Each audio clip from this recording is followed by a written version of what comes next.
बच्चों तुम ऐसे देखो, यहाँ पे हमारे पास क्या है कि यहाँ पे हमारे पास x minus mod x is greater than 0। तो क्या होना चाहिए, x is greater than mod x। इसका मतलब क्या होना चाहिए कि जो y is equal to x का जो कर्व है वो मॉड x के कर्व से बड़ा होना चाहिए। ठीक है, इसका मतलब क्या होगा कि हमें उस, मेरी बात को ध्यान से सुनो, हमें उस x को कंसीडर करना है, x का वो इंटरवल लेना है जिस इंटरवल में जो x y is equal to x का curve y is equal to mod x के कर्व से ग्रेटर हो। इक्वल भी नहीं चलेगा, ग्रेटर चलेगा। तो y is equal to x का कर्व जब y is equal to mod x के कर्व से ग्रेटर होगा तो y is equal to x का कर्व क्या होगा, y is equal to mod x के कर्व से ऊपर होगा। अभी बताया ना, पहले एग्जांपल लिया था। तो अब हम लोग देखते हैं, माइनस इंफिनिटी से ये हमारा एक्स डैश है, माइनस इंफिनिटी से हम जीरो तक आते हैं। तो माइनस इंफिनिटी से जीरो तक क्या है, ये वाला जो कर्व है ना, इंक्लूडिंग जीरो, जीरो को भी लेते हैं। तो जीरो पे मॉड एक्स और y is equal to x तो बराबर है। देख लो, y is equal to x है हमारे पास और y is equal to mod x है। अगर तुमने x का वैल्यू जीरो लिया तो y का वैल्यू जीरो आएगा। यहाँ भी x का वैल्यू जीरो लो, y का वैल्यू जीरो आएगा। यहाँ भी x का वैल्यू जीरो लो, y का वैल्यू जीरो आएगा। इसका मतलब क्या, x is equal to zero पे y is equal to mod x and y is equal to x तो बराबर है। बट हमें इक्वल भी नहीं चाहिए, हमें y is equal to x, y is equal to mod x से ग्रेटर चाहिए। तो मैंने क्या बोला कि माइनस इंफिनिटी से जीरो लो, एक्सक्लूडिंग जीरो। तो y is equal to mod x का जो कर्व है ना, ये y इज इक्वल टू, ये हमारा क्या है, y इज इक्वल टू, ये y is equal to x का कर्व है और ये दोनों कर्व मिलके क्या, y is equal to mod x का कर्व है। तो ये जो y is equal to x का जो कर्व है, y is equal to mod x के कर्व से नीचे है।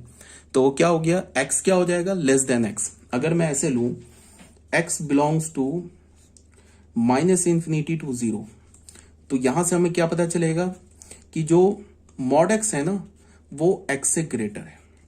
देख लो, कोई भी तुम वैल्यू डाल के देख लो, कोई भी निगेटिव नंबर डाल के देख लो, -2 ले लो तो -2 डालो तो -2 का मॉड क्या होगा, 2 इज ग्रेटर देन -2, करिए ना सेटिस्फाई। और x is equal to zero पे क्या होगा, ये क्या इंप्लाई करेगा, मॉड x और x बराबर हो जाएगा। और अगर हमने x का वैल्यू जीरो से इंफिनिटी लिया तो ये क्या इंप्लाई करेगा कि जो मॉड x का कर्व, देखो मॉड एक्स का कर्व और y is equal to x का कर्व क्या, एक ही लाइन है, यही लाइन है ना। तो यहां पे क्या हो जाएगा, mod x is equal to x हो जाएगा। तो यहां पे देख लो, कोई भी पॉजिटिव नंबर ले लो, मान लो तुमने 4 ले लिया तो यहां पे देख लो 4 का मॉड क्या होगा, 4 इज ग्रेटर देन 4, ये दोनों इक्वल हो जाएगा। तो हमें क्या मिल रहा है कि ऐसे मिल रहा है, x माइनस मॉड एक्स को हम क्या लिख सकते हैं,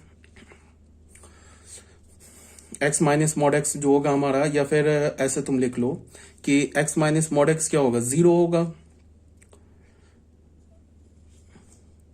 या फिर तुम ऐसे देखो, ऐसे होगा ना, x is mod x is greater then x होगा।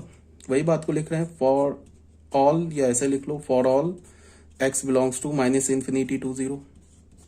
ठीक है, एंड मॉड एक्स क्या होगा, mod of x is equal to x होगा at x is equal to zero. And mod of x क्या होगा, लेस देन x होगा, mod of x less than equals to x होगा, क्या होगा, at for all, sorry this is for all x belongs to zero to infinity. ठीक है, तो यहां से हमें क्या पता चला कि जो x है ना वो मॉड x से या तो मॉड एक्स के या तो इक्वल होगा या तो उससे लेस होगा। बट हमें क्या चाहिए, अगर ये फंक्शन डिफाइंड होना होगा तो हमें क्या चाहिए कि x को ग्रेटर देन मॉड एक्स होना चाहिए। जो ये तो पॉसिबल ही नहीं है किसी भी x के लिए, इसीलिए डोमेन क्या आ गया फंक्शन का, और ये डोमेन क्या आ गया फंक्शन का, फाई। ठीक है, यहां तक तो बात क्लियर है। अब बच्चों आ जाओ नेक्स्ट क्वेश्चन। नेक्स्ट क्वेश्चन हमारा क्या है, f x is equal to 1 upon root under x plus mod x. तो फिर हमारे पास स्क्वायर रूट है, डिनोमिनेटर में है, तो स्क्वायर रूट के अंदर जो लिखा है वो क्या होना चाहिए, x plus mod x greater than, x plus mod x वो क्या होना होगा, ग्रेटर देन जीरो। तो देख लो यहां पे फिर हमने लिया, ये तो हमारा क्वेश्चन नंबर 2 हो गया सॉल्व। यहाँ पे क्वेश्चन नंबर 2 देख लो, x प्लस मॉड एक्स है। यहाँ पे हम लोग क्या कर रहे हैं, मॉड एक्स क्या होता है, x होता है if x is greater than equals to zero, minus x होता है if x is less than equals to zero. x plus mod x क्या होगा, x प्लस x होगा when x is greater than equals to zero. ठीक है, अगर x हमारा greater than या इक्वल्स टू 0 होगा तो सीधे मॉड हटा देंगे, और मॉड हटाने से पहले माइनस मल्टीप्लाई करेंगे कब, जब हमने मान लिया कि x इज लेस देन 0। ठीक है, तो फाइनल हमें क्या मिला, x प्लस मॉड x किसके इक्वल मिला, 2x के इक्वल मिला when x is greater than equals to 0, और 0 के इक्वल मिला if x is less than 0। अब तुम ऐसे देखो, अगर तुमने x का वैल्यू पॉजिटिव लिया तो पॉजिटिव लोगे तो यहां डालोगे ना, x का वैल्यू अगर तुमने 4 लिया, और यहां पे क्या बोल रहा है हमारे पास, अभी अगर तुम मान लो कि x का वैल्यू तुमने 4 लिया तो 2x क्या होगा, 2x भी पॉजिटिव होगा, और अगर तुमने x का वैल्यू 0 लिया तो यहां से भी 0 आ जाएगा। ठीक है, तो x का वैल्यू 0 लिया तो x प्लस मॉड x का वैल्यू क्या होगा, x प्लस मॉड x का वैल्यू क्या होगा हमारे पास 0। और अगर तुमने x का वैल्यू निगेटिव लिया, कोई भी निगेटिव रियल नंबर लिया, फॉर एग्जांपल -4 लिया, तो फिर x प्लस मॉड x की वैल्यू क्या मिल जाएगी 0। देख लो -4 डाल के, यहाँ -4 डालो, यहाँ -4 डालो, तो -4 प्लस 4 आ जाएगा 0। तो सारे निगेटिव रियल नंबर के लिए x प्लस मॉड x क्या होगा, ये 0 होगा, और सारे पॉजिटिव रियल नंबर के लिए x प्लस मॉड x, सारे पॉजिटिव इंक्लूडिंग 0 के लिए x प्लस मॉड x किसके इक्वल होगा, 2x के इक्वल होगा। ठीक है, ये बात आ गई समझ में। अब यहां पे क्या बोल रहा है, thus fx is equal to 1/√x plus mod x assume real values if, ये जो हमारा fx है ना, ये रियल वैल्यू, fx का मतलब y रियल वैल्यू का एज्यूम करेगा when x plus mod x क्या होना चाहिए, ग्रेटर देन 0 होना चाहिए। इसका मतलब क्या होना चाहिए, x plus mod x positive कब होगा, देख लो, x प्लस मॉड x यही होगा ना, 0 और ग्रेटर देन 0 और इक्वल्स टू 0 के लिए पॉजिटिव कब होगा, ग्रेटर देन 0 के लिए पॉजिटिव होगा। अगर तुमने यहां से x का वैल्यू 0 लिया तो x प्लस मॉड x तो 0 हो जाएगा, यहां पे क्या होना चाहिए, x प्लस मॉड x क्या होना चाहिए, पॉजिटिव होना चाहिए। तो पॉजिटिव कब हो रहा है, when x is greater than 0। जब हमारा x ग्रेटर देन 0 हो रहा है तो फिर क्या हो रहा है, x प्लस मॉड x, ये देखो ना यार, x प्लस मॉड x क्या बोल रहा है, ग्रेटर देन 0 होना चाहिए। अगर हमने x का वैल्यू यहाँ 0 के लिए कौन सा वैलिड ये है, अगर हमने x का वैल्यू 0 डाला तो 2 इंटू 0 0 आ जाएगा, तो 0 तो चलेगा नहीं। x प्लस मॉड x 0 के इक्वल नहीं होना चाहिए, x plus mod x greater than 0 होना चाहिए। तो x प्लस मॉड x है ना, यही है x प्लस मॉड x। तो x प्लस मॉड x जो है हमारा ग्रेटर देन 0 कब होगा, x plus mod x greater than 0 तब होगा जब x ग्रेटर देन 0 होगा।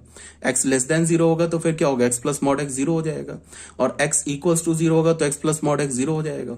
सॉरी, x लेस देन 0 होगा तो भी 0 हो जाएगा, x इक्वल्स टू 0 होगा तो भी 0 हो जाएगा, और जब x पॉजिटिव होगा तो फिर x प्लस मॉड x क्या हो जाएगा, ग्रेटर देन 0 हो जाएगा। हमें क्या चाहिए, x plus mod x greater than 0 चाहिए। तो x plus mod x greater than 0 कब हो रहा है, when x is greater than 0। x is greater than 0 इसका मतलब x belongs to 0 to infinity, तो डोमेन क्या हो गया इस फंक्शन का, 0 टू इन्फिनिटी। ठीक है, तो ये हो गया हमारे पास।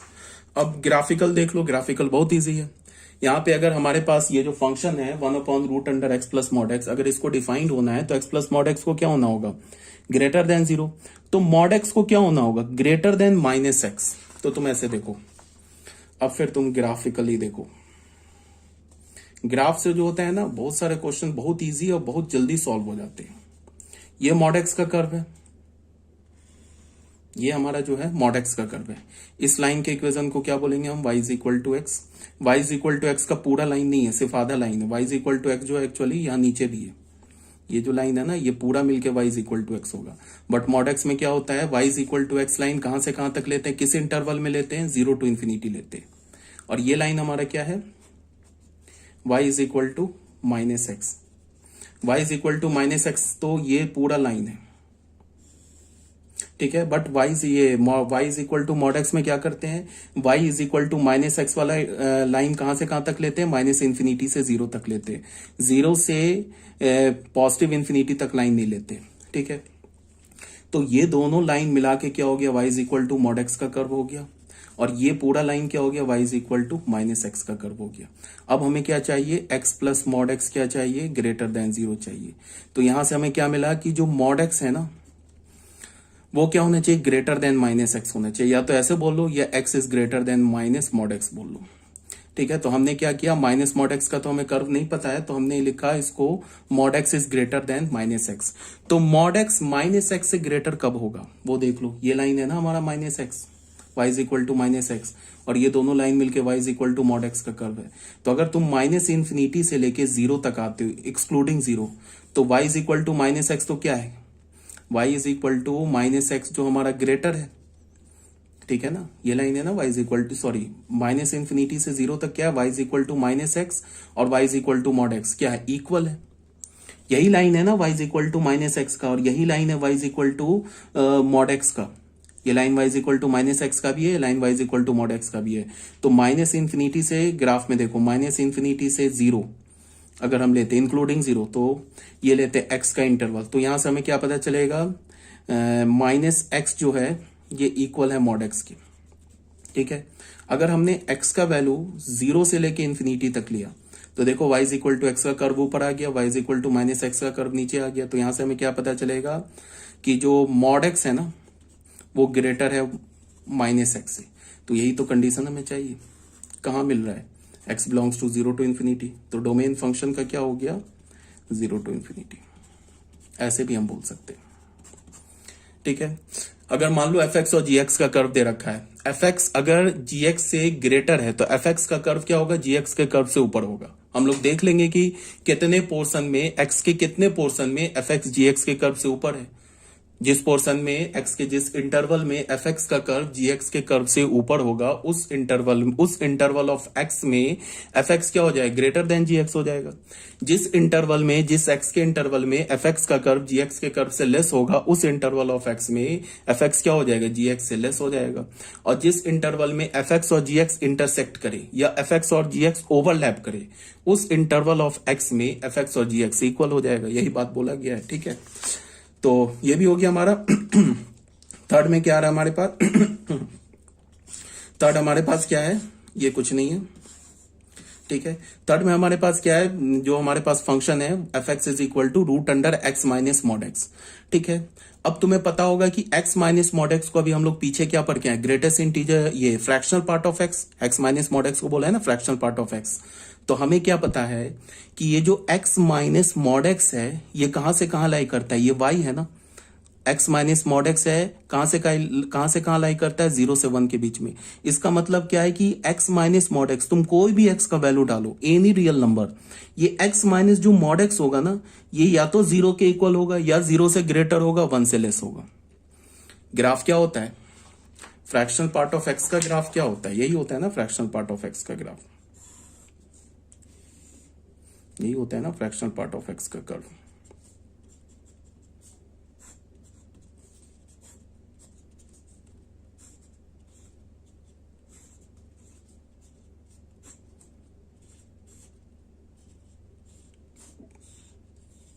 यही होता है फ्रैक्शनल पार्ट ऑफ एक्स का कर्व। तो ये हमारा क्या है, 0,1 0 1 2 -1 -2, यही है y is equal to x minus greatest integer x, जिसको हम फ्रैक्शनल पार्ट ऑफ x बोलते हैं।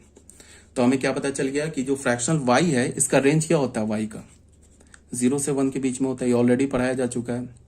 ठीक है, तो हमारे पास क्या 1/√अंडर x minus greatest integer of x, ये है ना हमारे पास। तो इसका मतलब है कि किसी भी x के लिए जो स्क्वायर रूट के अंदर जो वैल्यू जनरेट होगा, जो y जनरेट होगा, वो y क्या होगा, 0 से 1 के बीच में होगा। तो कोई बात नहीं, बहुत अच्छी बात है, स्क्वायर रूट तो डिफाइंड हो जाएगा ना, स्क्वायर रूट क्या हो जाएगा, डिफाइंड हो जाएगा। बिकॉज स्क्वायर रूट में क्या होना चाहिए, बस हमें स्क्वायर रूट के अंदर निगेटिव नहीं होना चाहिए। तो हमने क्या देखा कि हम कोई भी x डालें तो ये जो x minus greatest integer of x है, जिसको हम ऐसे भी लिख सकते हैं, ये जो fx है इसको हम ऐसे भी लिख सकते हैं 1/√अंडर फ्रैक्शनल पार्ट ऑफ x। तो ये जो वैल्यू है ये कहां से कहां लाई करेगा, 0 से 1 के बीच में, इंक्लूडिंग 0 एक्सक्लूडिंग 1। ठीक है, इसका क्या मतलब हुआ, इसका ये मतलब हुआ कि इस फंक्शन का डोमेन ऑल रियल नंबर हो जाएगा। कोई भी रियल नंबर डालो ये फंक्शन डिफाइंड होगा। बिकॉज हमें क्या है कि नहीं, ऑल रियल नंबर नहीं होगा, 0 को हटाना पड़ेगा। ठीक है, ऑल रियल नंबर नहीं होगा, 0 हटेगा यार, बिकॉज डिनोमिनेटर 0 हो जाएगा ना। तो हमारे पास एफ एक्स क्या हो गया, 1/√अंडर x minus greatest integer of x, जिसको हमने बोला 1/ यार 0 हटेगा। ठीक है, तो हमें क्या पता है x minus greatest integer of x ये क्या होता है, less than 1 greater than equals to 0। फिर हमें ग्राफ से क्या पता है, ग्रेटेस्ट इंटीजर, ये फ्रैक्शनल पार्ट ऑफ x का ग्राफ हमने बनाया था, उससे हमें क्या पता है कि फ्रैक्शनल पार्ट ऑफ x का ग्राफ 0 कहाँ होता है, इंटीग्रल वैल्यू पर 0 होता है। -2 पर 0 होगा, -1 पे 0 होगा, 0 पर 0 होगा, 1 पे 0 होगा, 2 पे 0 होगा। इंटीग्रल पॉइंट पे क्या होता है, इंटीग्रल पॉइंट पर फ्रैक्शनल पार्ट x क्या होता है, 0 होता है। बट ये जो हमारा फंक्शन है ये तो डिनोमिनेटर में है, x माइनस मॉड x क्या होना चाहिए, ये 0 नहीं होना चाहिए, पॉजिटिव नहीं होना चाहिए। तो हमें ये देखना है कि x minus greatest integer of x 0 कहाँ है। तो x minus greatest integer of x का वैल्यू 0 कब होगा, for all x belongs to z। तो हमारा डोमेन फंक्शन का क्या हो जाएगा, ऑल रियल नंबर से सिर्फ z हटा दो। अगर तुमने पूरे रियल नंबर से z हटा दिया तो क्या हो जाएगा कि ये फंक्शन जो स्क्वायर रूट का वैल्यू होगा वो कहां से कहां लाई करेगा, 0 से 1 के बीच में, एक्सक्लूडिंग 0, फिर 0 नहीं आएगा। तो फिर कोई बात नहीं, स्क्वायर रूट डिफाइंड है, पॉजिटिव है ना 0 से 1 के बीच में, तो स्क्वायर रूट डिफाइंड है, तो फिर एफ एक्स डिफाइंड है, एफ एक्स डिफाइंड है तो वाई डिफाइंड है, वाई डिफाइंड है तो फंक्शन डिफाइंड है। ठीक है, तो डोमेन हो गया आर माइनस जेड। एक तो ये रास्ता हो गया।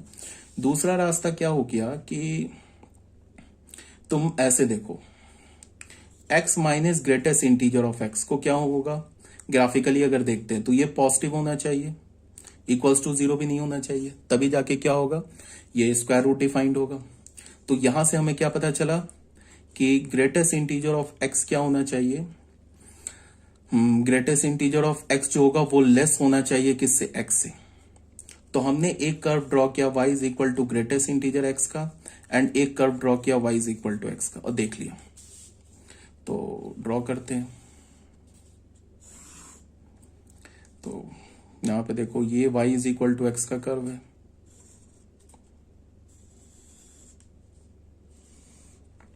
जीरो पर 0 है, यही होता है ना।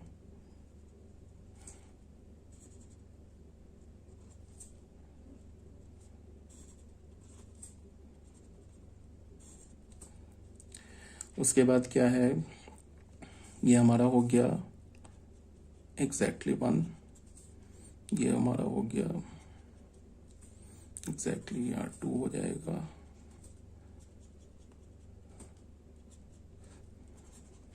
ये पॉइंट का कोऑर्डिनेट क्या है, 2,2। ये पॉइंट का कोऑर्डिनेट क्या है, 3,3। इस पॉइंट का कोऑर्डिनेट क्या है, 2,2। इस पॉइंट का कोऑर्डिनेट क्या है, 1,1। ठीक है ना। तो ये y is equal to x line पे लाई करेगा, ये जो पॉइंट है, because y is equal to x line पर x और y इक्वल होता है। अब ये पॉइंट क्या हमारा, -1,1। तो ग्रेटेस्ट इंटीजर फंक्शन का कर्व कैसे होगा, ऐसे। ठीक है, ये हमारा -1 हो गया, ये 0 हो गया, ये 1 हो गया। उसके बाद बताओ कर्व कैसे होगा, ये पॉइंट हमारा -1 -2,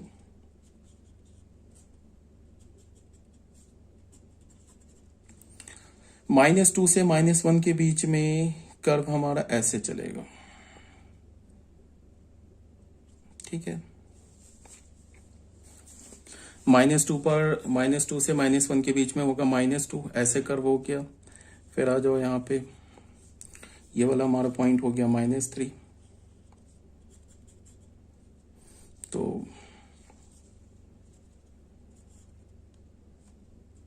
एग्जैक्टली इसके ऊपर होल होगा, ऐसे करवाएगा ना ये ग्रेटेस्ट इंटीजर का। तो अब तुम देखो कि ग्रेटेस्ट इंटीजर x को क्या होना होगा, लेस देन x होना होगा। ठीक है, तो तुम ऐसे देखो, ये line y is equal to x का है, और ये जो लाइन है ना, ये जो लाइन देख रहे हो ना आप, ये लाइन, ये किसका है, ग्रेटेस्ट इंटीजर ऑफ x का। तो तुम देखो ग्रेटेस्ट इंटीजर ऑफ x जो है ना, y is equal to x line के, ये सारे कर्व है ना ग्रेटेस्ट इंटीजर x के।